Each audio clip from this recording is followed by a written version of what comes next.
What does it mean to save the world? Oh, that's a very good question. I was going to ask you that. What do you think it means? Well, for me, to save the world means helping to restore the living planet to more of what it was 10 or 20 or 50,000 years ago, meaning much more green stuff and much more animal life and life in the oceans. And So you're not really talking about saving it from something. Well, helping it to heal or restore, I guess.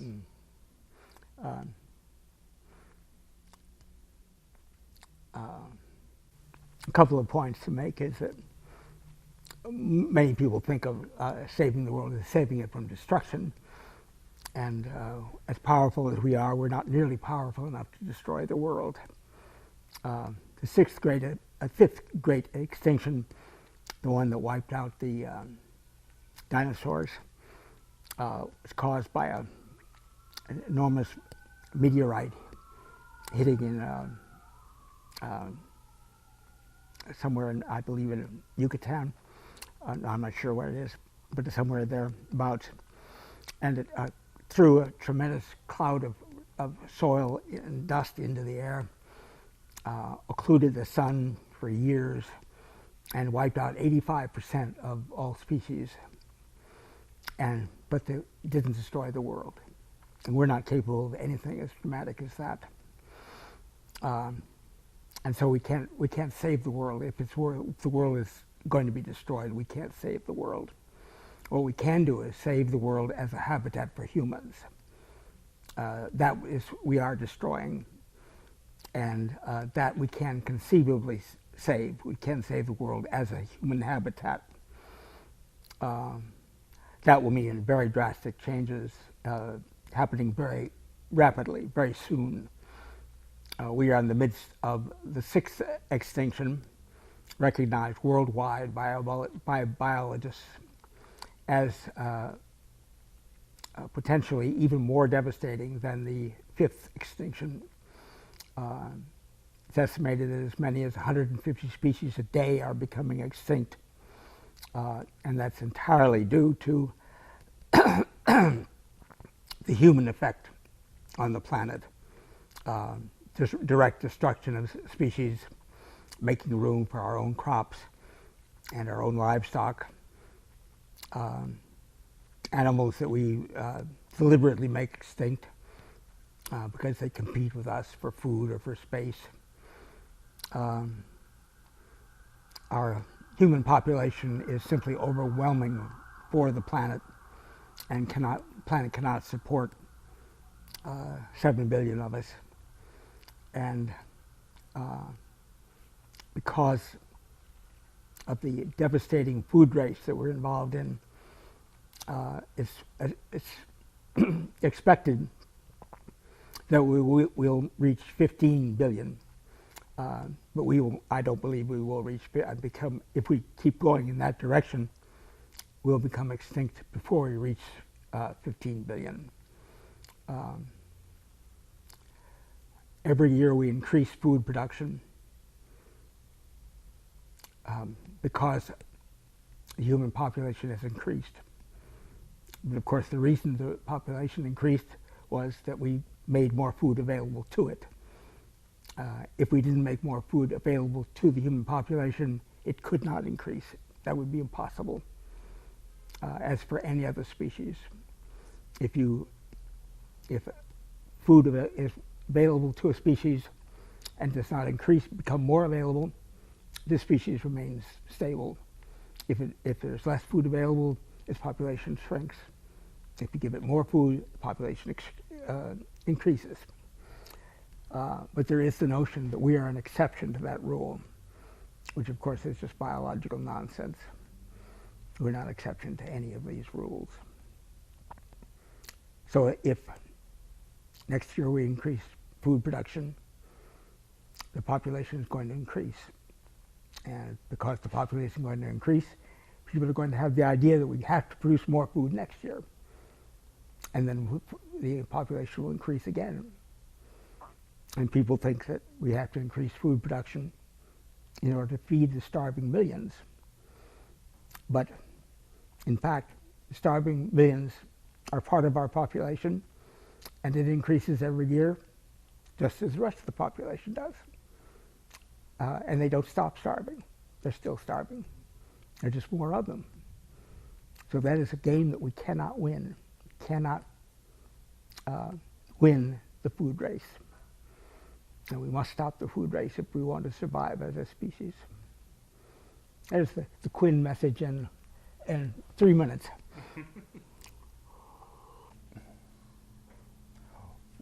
What gives you the impression that humans could become extinct? What about it makes you think that they could become extinct?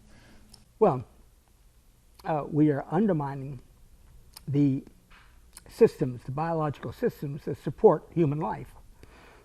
At the moment, well, 150 species a day, and none of them as yet impinge on the structures that support human life. They support other systems which will disappear, which will become extinct as their support disappears. And as their support disappears, they will disappear. And more of them will disappear, so that more and more species will disappear at a faster rate. And as that happens, more and more species are going to be disappearing on which we depend for our livelihood. We can't live without them. It is considered that we are in a calamitous extinction rate right now. What is that, 50,000 species a year. It's not going to be many years before we begin to see the collapse of our own ecological position on the planet.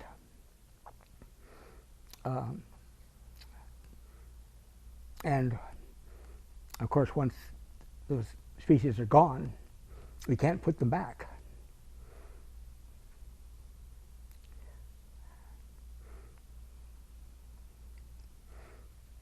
The dinosaurs disappeared because the systems that supported the life of the dinosaurs disappeared. What is it that is driving this mass extinction?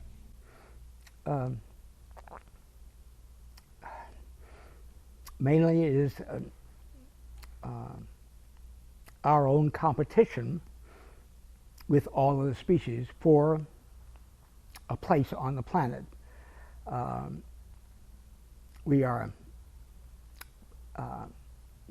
through agriculture,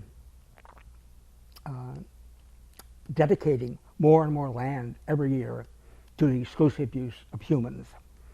And we very carefully make sure that no other species get to partake of the food that we grow on it. We kill them off with insecticide and so on.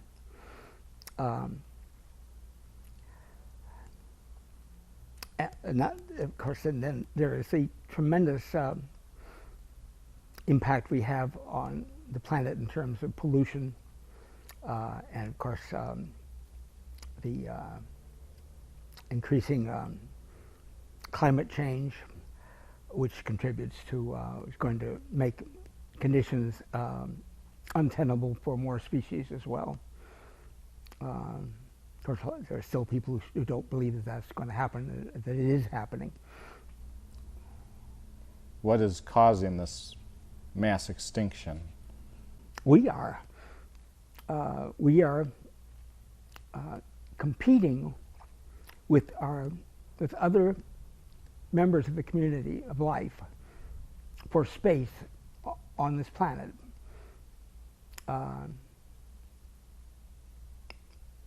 We're killing off, as it's estimated, 150 species a day in order to support our enormous population.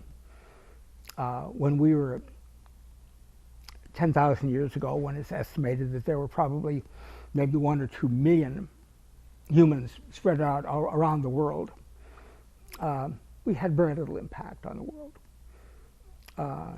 But in the last 200 years, our population has doubled and redoubled and redoubled and redoubled so many times. Just in 1960, there were 3 billion of us. And then in just 30 years, that doubled to 6 billion.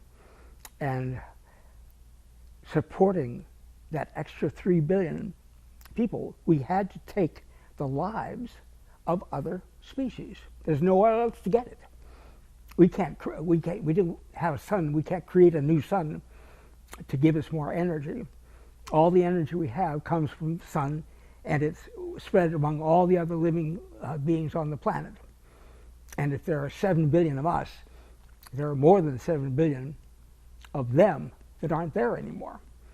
We have taken the resources from them that they needed so that we could have them and make them into humans. We are made up. This stuff here is made up of the material in other living beings.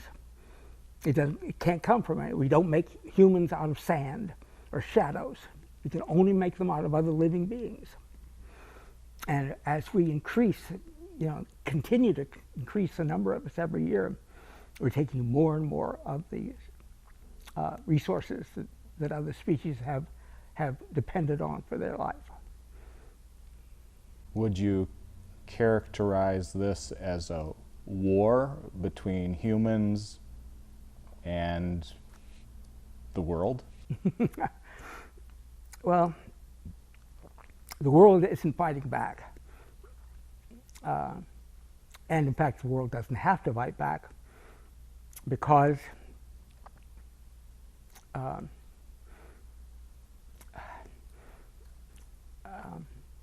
we are destroying ourselves. And when we go, then the healing will begin. It doesn't matter, we can destroy 80% of the species on the planet before we finally take our last gasp.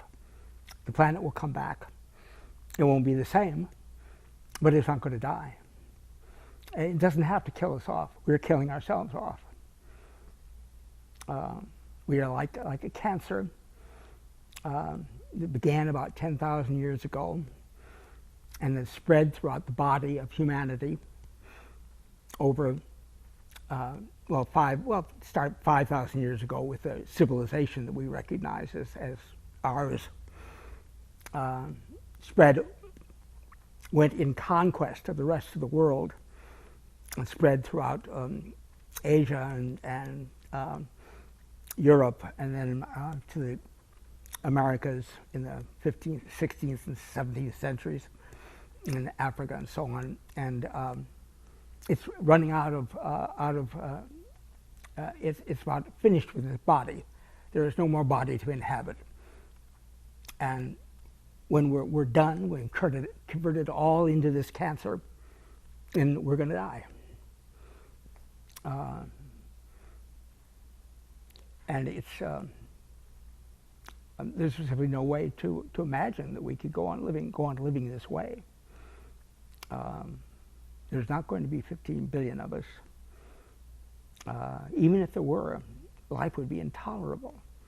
Can you imagine twice as many people as there is now? It's unthinkable. It would be hell, but even if we did manage to get to 15 billion, it couldn't last for very long. It doesn't have to happen. But what has to happen is we have to stop the food race. We have to give up trying to grow more food, because growing more food grows more people and is increasing food. If we maintain our food, we'll stay at 7 billion. Even that is doubtful. If people understand, and that's my whole thrust, is to make people see that if they want to be able to know that their great-grandchildren are going to be here, you're going to have to change and going to have to make hard decisions. Or their great-grandchildren are going to be gone.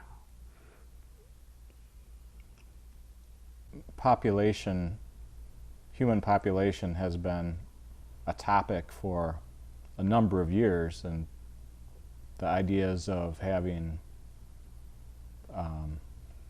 population control and zero population growth have been around for a while. What is it that needs to be done to actually impact and stop population growth, human population growth? People's minds have to be changed. Nothing can be done until people understand. There's no power on earth that can say, okay, we're going to stop population growth. That, the president can't say from now on there's not going to be any more population growth in the United States, even though there's very little in the United States now. What we are doing is we make more and more food, not that we consume it, but we support the growth in other parts of the world with our excess food. No one's going to say in India, we're not going to have any more children. We're going to have only one child per family and make it stick. I tried that in China. It didn't work. It can't be done by command. It has to be done by consensus. People have to look realistically at the human future and say, yes, we see that even at 7 billion, it's doubtful that we can have a future. Therefore, please help us, save us. And then the people who have any real control of things can say, all right, this is what we're going to do. Right now, the food processors and food growers and food sellers are very happy with the idea that they must plant more next year. Let's increase production, sell more food. That's how they make their living. They want growth, growth, growth. They are our enemies, not the world. The food producers, they have a vested interest in increasing food production, and therefore increasing increasing population. They are the enemies of the future, and people have to realize that and be ready to say, no, we're not going to do this anymore, because humans have been around for 3 million years at least. If we had not, if this particular cancer hadn't grown and spread over the world, Homo sapiens could look forward to millions of years of future. There'd be no reason why it wouldn't. But because we developed a peculiar type of agriculture that I've called totalitarian agriculture, which basically is posited on the idea that all the food in the world belongs to us. And anyone who tries to get it, we can kill off. And anyone who's taking up space that we need for us to grow food, we can drive off, kill off. All the food in the world belongs to us. That's an idea that only appeared in the world about 10,000 years ago. Before that, there was no such idea that the food belonged to anybody. It was just there. You went and got it. And under those circumstances, there was no end in sight for human existence. But now, after 10,000 years of agriculture, with more and more rapid growth every year, we've got down to doubling every 30 or 40 years. We can't look at a human future that goes 100 years from now. We should be able to look to a future of millions of years, which is what I would love to see, even though I won't be here to see it. That's what humanity deserves. That's what every species deserves. We are creating circumstances that we can't survive. And when people understand that, then if I think people could care about that, knowing that their children are going to be facing more and more difficult choices all the time, and ultimately face death, our children or their children. I think when people understand that widely, then it's possible to make changes. People will want change. Right now they resist change.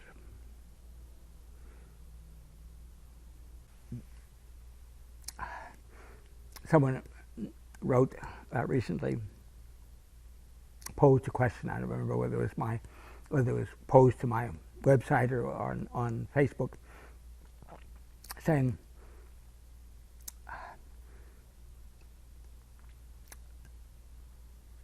any mass change must occur with violence. And what violence is going to make a mass change occur? You say a mass change must take place, and I do. My answer was, can you think of a mass change that did occur with violence? No. One of the most obvious mass changes that occurred was the Renaissance, 14th, 15th century. Not a speck of violence occurred. Tremendous sweeping change in the way people thought. Without it, there would be no scientific revolution. People depended on the ancient sages for their wisdom. They believed what their authorities told them. Heavy objects fall to the earth faster than light objects. Aristotle thought that was the case, and everybody did in the Middle Ages. And then good old Galileo came along and said, let's do an experiment and see whether that's true. And he found out, of course, it's not true. And that's what the scientific revolution was based on. It was a new idea, observation, experimentation, not just what makes sense, but what actually happens. It changed the world. The Industrial Revolution, which we may not approve of, but it occurred without any violence at all. No government had to sponsor it. It didn't need any foundations to sponsor it. It happened because it made sense. People found out they could make changes in objects and do well for themselves, create a better thing, and get rich. Good, it works. It worked beautifully. And it was a mass change, but it didn't come because anybody got up and burned down buildings. And I've said, I have a speech on my website, which is probably one of the best I've ever done, called The New Renaissance. And there must be another Renaissance if we're going to survive. And there must be a mass change the way people see the world and see the human's place in the world. And that can happen. And I can't say any more than Aristotle could have said what people would be thinking in the Renaissance. I can't say what people will be thinking 100 years from now, if there are still people here in 100 years. I can say what they won't be thinking. They won't be thinking that the earth is a piece of human property to be used as we please, fit. And the earth is not infinitely destructible. We can't do anything to it, pour into it poisons, tear it up any way we please, it'll be okay. It won't. They will know that we are members of a community, not the leaders of the community, not the tyrants of the community. We depend for our lives on the rest of the living community. I can say that people will be thinking that in 100 years if there are still people here.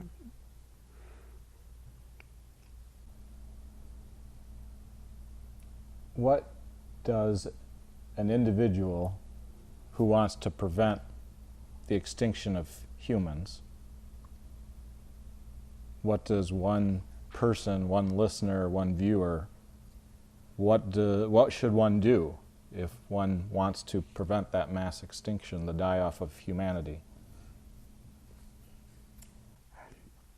The thing that is blocking it, for the most part, is that the great mass of people think that we can go on this way indefinitely. They don't. They just assume it. We've gone on this way for thousands of years. We can go on for indefinitely in the future. As long as people go on thinking that way, that's going to happen. We're going to keep on going this way, and it's going to be a disaster. And so what we have to do is to change the minds of the people around us.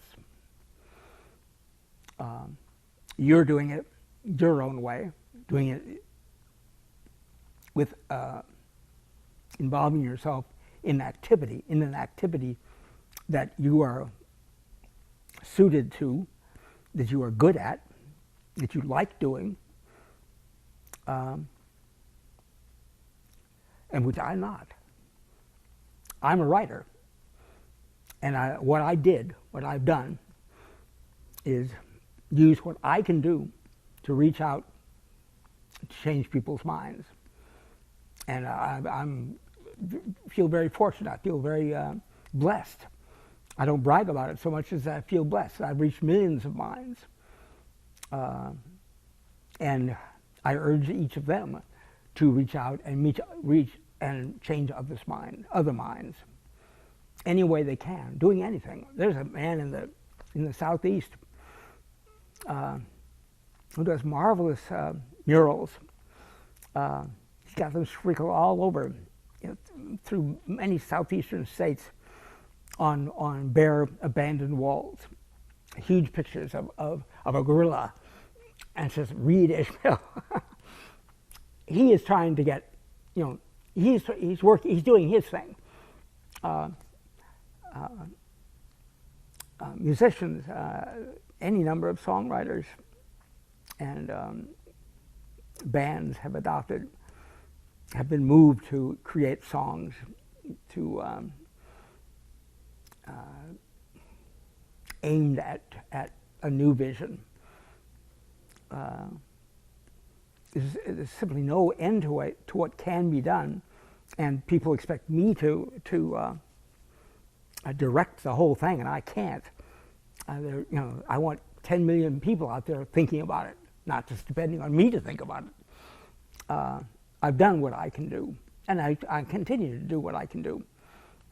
I continue to encourage people and publicize new ideas. I just heard yesterday from a woman in Florida who's starting a new school on tribal lines, with all of the people involved in the school, the teachers, the administrators, and so on. All the ones who are involved in the school are all paid the same salary, including the head of the whole thing, the director of the school, because they're all contributing their thing to it, which is very much the tribal idea, which that doesn't necessarily make a difference as far as the long-term expectations of the human race. But it's a little germ of someone working at something new and making people look at something new, and that's good. All of the things that you're involved in, they're all good. They're all waking people up to new possibilities, readying them for perhaps the wider changes that we must hope for if we're going to have a continued future here.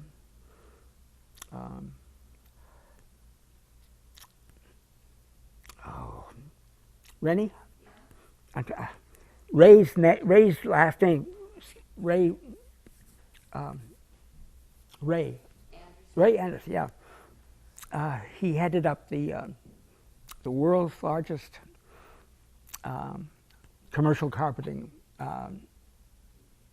company, international company, huge company.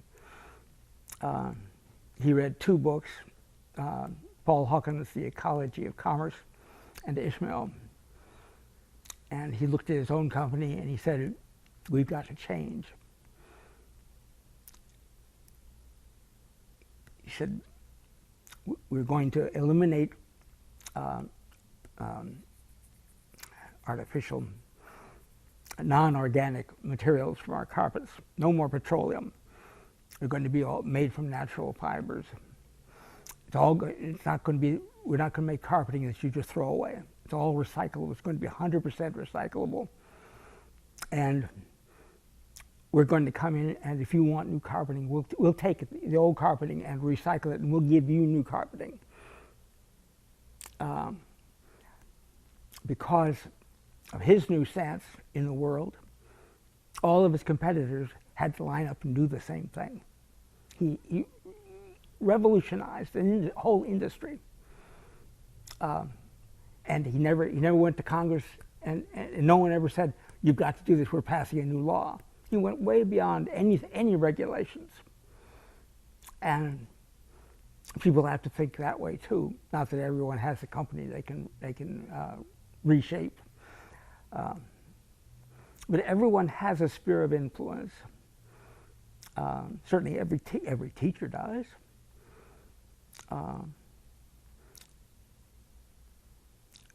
We're hearing from second and third generation readers of Ishmael who are teachers now. And teaching, if they're not teaching Ishmael or teaching a text of mine, their own teaching has changed. They don't say the same things as they would have said if they had not read Ishmael 20 years ago. There are a lot of people who are working in the environmental movement, trying to make things better in the world.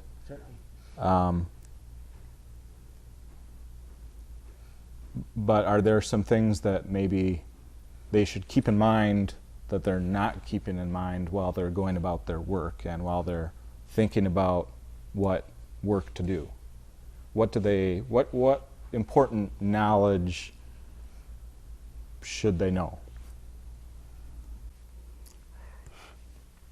Well, certainly our destruction of the environment is an important factor in the destruction of species on this planet. The destruction of the planet has a very important role to play in the sixth extinction. And so when they're working to eliminate environmental destruction, they're definitely trying to stem the tide of the sixth extinction. I would certainly encourage them to think of it that way.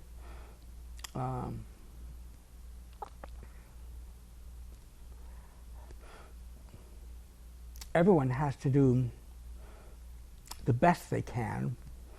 They can't all do the same things. They have to do things that they believe in, and they don't necessarily have to believe in all the same things either. They know that their work is important. I know their work is important.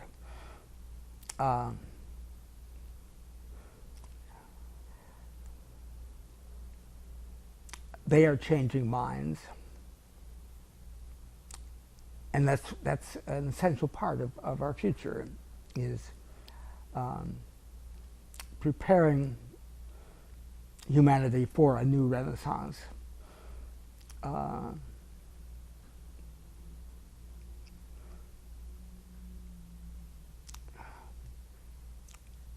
Without it, we're not going to survive.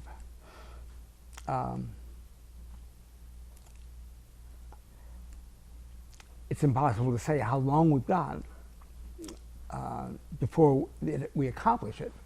But we can't wait around for someone else to do it. we all have to participate in that, and prepare people for the necessity for a new Renaissance.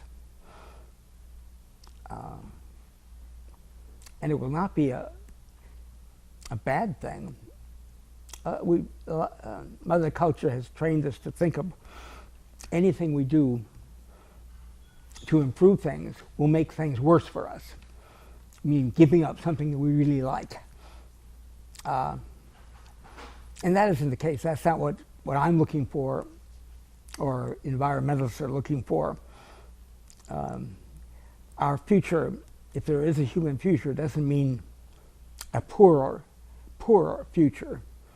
What I'm trying to encourage is the realization that if Aboriginal peoples around the world could be given a guided tour of our civilization, they would not see us as rich people. They would see us as poor people. Because we lack the fundamental thing that Aboriginal people, tribal peoples have everywhere, which is complete cradle-to-grave security. They know that so long as there is a tribe, they're going to be taken care of, and they're going to be part of a process of taking care of each other, supporting each other, and no one is alone. No one is alone with anything. Then with their children, the whole tribe brings up the children. Someone gets sick, everyone in the tribe helps. If food is short, everyone goes hungry. It isn't a few at the top who just eat. Everyone in the tribe goes hungry. If there's a lot of food, everyone eats well. And that's an ideal thing. And it's not that it's unthinkable. It's the way humans have lived for millions of years. The tribal social organization was the one that we evolved with, and it works. It worked. It isn't perfect. Evolution doesn't produce perfection. It produces what works, and the tribal organization works for humans. That's why I bring up the case of the woman in Florida who's putting together a tribal school, in effect. This is meant to be an improvement of what people have in the past. Now they're all involved with making this school a success, and they're equally involved. It isn't just her thing. You know, she's going to profit from it. They're all going to profit. They're all going to do well if the school does well. They all must give. All must give. And so in Beyond Civilization, I encourage people to look at things that make life better by getting some of the things that we've lost in our civilization. Certainly we've lost our sense of security. We all know that we're in danger of losing a job, of having a bad year, of seeing the economy collapse. None of us are secure, whereas people in tribes are always secure. So I don't see building a new future as doing without. I'm looking at it as something as doing with. People should do better in the new Renaissance and not do worse. You've written about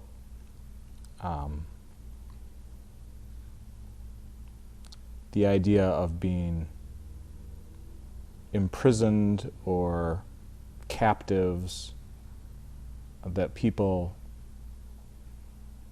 in the world are captives to stories, or they're just captives of civilization, perhaps. What is it? What do you mean by they're captives?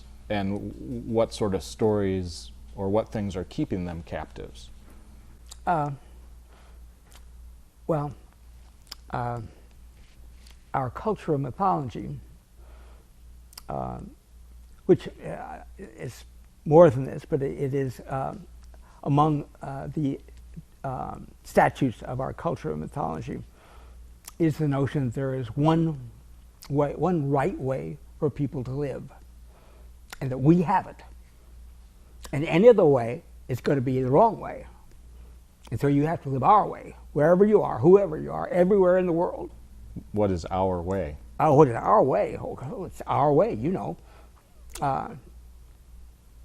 Go to school at age 5 for the next 12 years. Go to school, maybe you go on to college, and then you get out and you go to work, get a job, work, go higher, make more money, get a car, get 2 cars, get a house, get another house in the South, and then retire and go fishing. And anything other than this is bad. You turn away from this, you're losing the best, the right way for people to live. That's the prison. Is people are imprisoned by their own belief that this is the only way to live. Anything else would be not pleasant, not good. And it's only the rare people who have said, and I hear from them, no, I'm not going to do that. I'm going to break free of that. I'm not going to have a job. I will scrounge. I'll make a living somehow, and I won't have a lot. I'll build myself, a dwelling, and get along with as little as what I need. Get just what I need, and be free. And they have wiggled out of the prison. What is Dan Price's? What is his publication called, Rennie? He is an artist who publishes a journal to which people subscribe, and that supports him in a very meager way, which he is content with. And for a time, he included in his journal ads for what kind of shoes? Do you remember what kind of shoes they were, Rennie? Radical simplicity. The shoes are simple shoes. Simple shoes, yeah. The book is radical simplicity. Oh, radical simplicity, yes. And they helped support him too. And they included a copy of his newsletter, his little booklet in with each pair of shoes. That's the kind of cooperation that does good things for people. So it takes some nerve to break free and do it a different way. Rennie and I have always had, we've taken the most incredible chances. It scares me to look back at. But in Madrid, we were down to our last $35 or something when we decided to start a newspaper. Just with the equipment we had, which was a computer and the type and a printer. And we started a newspaper, got a few advertisers, built it up piece by piece, yard by yard, distributing it from town to town to town until we reached into a territory the size of Rhode Island. Alerting people with our own advertising, among other things, to the fact that they had things in their own neighborhood they didn't know about. They had a Radio Shack, just a couple of miles. They didn't have to go into Albuquerque. There was one right nearby, showing them that they had common problems with people 50 miles away. They had always thought had nothing to do with them. We took a big chance there to have done it that way, the way we did it. We had, in effect, a tribal newspaper. Our reporters and photographers, they sold advertising, and they wrote stories, and they got paid the part on the basis of the advertising and on by the column inch. Nobody had salaries. We divided up the money that we had, and it worked very well. We couldn't have done it by doing the traditional way. It would have flopped. Couldn't possibly have been done as a traditional business. Because we dared to try something new, it worked. It was a very successful newspaper. You've written about people being captives to culture. And the question is, in what way are they captives, and what is it that is holding them captive? Well, it is their own culture, which says you've got to stay here and do what your parents did, and what their parents did, and their parents, and their parents. That's the law. You can't go outside. There is no outside. Outside of this, there is nothing, zero. There is poverty and death. So, I mean, we have erected the bars of the prison are there because we put them there for ourselves and for our children. We teach them how to conform, what their expectations are going to be. They're going to have to plan on going to school, getting good grades, maybe going to a good college, and so they get a good job and make good money and make more money and get married, buy a house, raise kids, get a better job and a better job and a better job, and that's the way life is.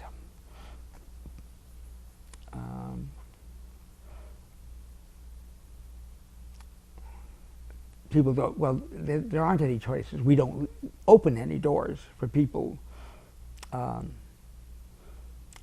You might look at something like the farm, which is a commune. They've given a portal, to people who want to live a different way. I'm not deeply familiar with the farm, but I know it's not just an extension of our own culture. They have their own business, their own cookbooks and things that they sell that they gives them the cash they need. They have a way of working that is outside the prison. So the stories that keep people imprisoned are that this is the best way to live. Best and the only way. Where does that idea come from? I mean, how did that originate, or why does it have staying power? It certainly grew up with the appearance of our own culture.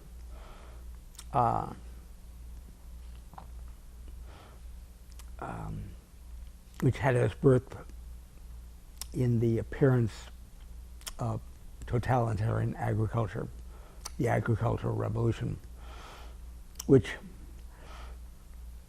as totalitarian agriculture, has always been expansive. Unlike agricultures in Central America, for example, they were civilization builders too, the Mayans, the Aztecs, the Olmecs, and things like that. But they were not, they didn't think the way we think. They didn't think everybody in the world should be made the way they live. And so they left the people around them alone. They made conquest of those people immediately surrounding them, had a buffer zone surrounding their civilization, but they didn't try to take over the world. They stayed right where they were. And when the people finally gave up on that civilization, got tired of the civilization, which of course was a hierarchical organization, just as ours is, the people at the bottom doing all the shit work, they quit. They tore the thing down and walked away. And they walked away and lived the way their neighbors lived, which is the way they knew worked. They became hunter-gatherers, just like their neighbors.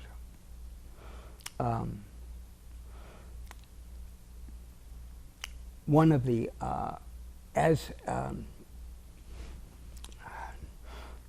in Ishmael, I examined the story of Cain and Abel as a parable, a historical parable of the creators of agriculture, the tillers of the soil, watering their fields with the blood of herders, Abel. And this was how the authors of that story saw what was going on in the Middle East, was that these tillers of the soil were coming into their territories and watering their fields with the blood of herders. And we've done that consistently. It isn't that we sat there and stayed in the where we were in the Fertile Crescent and just lived there for thousands of years. No, we spread out and conquered the peoples around us. And as we did that, of course, we've had to find a rationale for what we were doing that made sense to us and that made sense to the people that we were conquering. Our way is the better way. This is the way people were meant to live, not the way you live. The way you live is shitty. That's what we said to the people when we got to the New World. You can't live this way. This isn't the way God meant people to live. God meant people to till the soil. Either get with it, or we'll kill you, or we'll send you off to the reservations. That's what we did. But we thought, this is what God wants people to do. And it became part of our mythology that this was the way people had been meant to live from the beginning of time.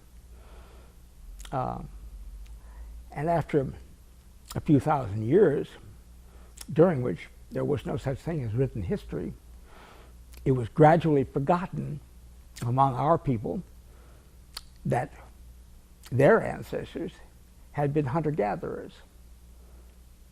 As far as they knew, as far as their memories went, they had always been agriculturalists and civilization builders. So they came to understand that was the way humanity was born. We were born agriculturalists and civilization builders. This is the way people were meant to live. This was a story that made sense to them, being who they were, the conqueror of the world. Obviously, we're better. Look at us. We destroyed you. That makes us better, doesn't it?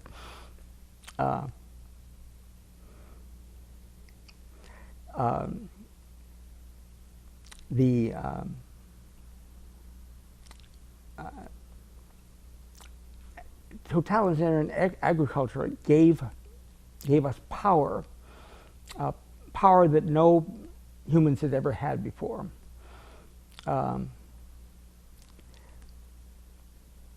Conflict had existed in earlier times, in archaic times, and even in modern times, where there were areas of people living as hunter-gatherers in the Americas, for example. There was intertribal conflict, people drawing the line around their territory. Don't step over this line here. Or we're going to attack them, just show them we're strong. Okay, but not wars of we're going to come and destroy you and take over your territory. That didn't happen. They didn't need their territory. They didn't want their territory. So the idea that these were people who lived altogether peaceful lives is false. They didn't. But we were the first culture that said, we're going to destroy you, and we're going to keep going. We're going to destroy the people over there, and the people over there, and the people over there, and the people over there. And we're not going to stop. Because we can.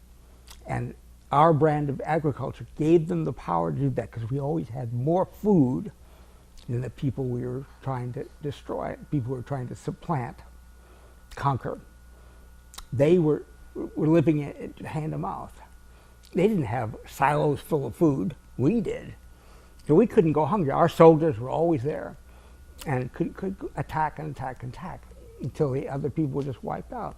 This is what happened in the American takeover. Our armed forces were always going to be able to defeat the Native Americans. And this was obviously the way people were meant to be.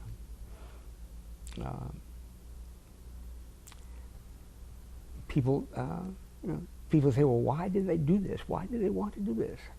Well, I'm afraid it's true that people like power. Made them feel powerful. And, one could have wished they were different, but, one can understand it. What made Hitler? I don't know. I'm sorry he was there, but it happens.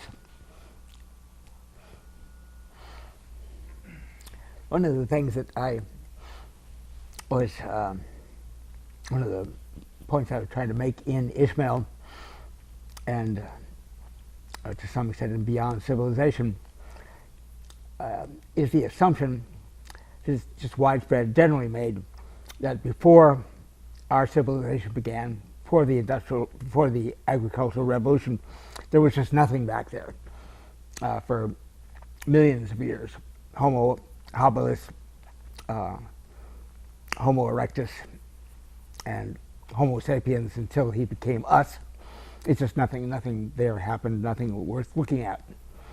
And of course, what I try to show in, especially in Beyond Civilization, is the fact that we evolved with a social organization that worked very, very well for people for millions of years, and that still works well for people wherever it's still in place, wherever we haven't destroyed it.